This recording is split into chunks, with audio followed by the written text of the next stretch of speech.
கன்னியாராசிக்காரர்கள் குடும்பத்தில் அந்நியர் தலையீடு, பிறர் குடும்ப விஷயத்தில் உங்களுடைய தலையீடு கூடவே கூடாது.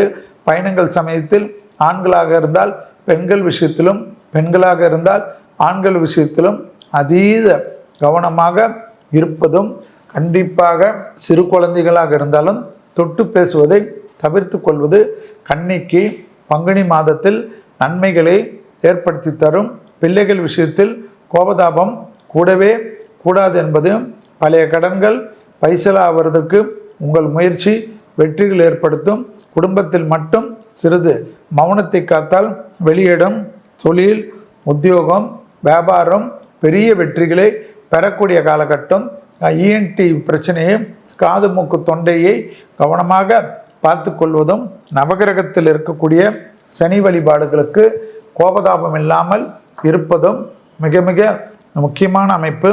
இடமாற்றம், தொழில் மாற்றம், உத்தியோக மாற்றம், வியாபார மாற்றம், படைப்பாளிகள், கலைத்துறையினர், மீடியா துறையினர், மாணவர்களுக்கு எடுத்த காரியத்திலெல்லாம் ஜெயம் ஏற்படுவதும், வேற்று மதத்தினரால் அதீத நன்மைகள் ஏற்படுவதும், கடல் பயணத்தில் தடைகள் காணப்பட்டாலும் உங்களுடைய பயணம் வெற்றிகளை ஏற்படுத்துவதும், வேற்றுமொழி நாட்டிலிருந்து நல்ல செய்திகள் வருவதும், கடல் கடந்து பெரிய சிக்கலில் இருந்த கன்னியாராசிக்காரர்களுக்கு ஆபத் பாந்தவர்கள் போல் சிலர் உதவி செய்து உங்களுடைய கோரிக்கையோ உங்களுடைய வேண்டுதலோ பலிய எல்லாமே நிறைவேற்றக்கூடிய அற்புதமான காலகட்டம்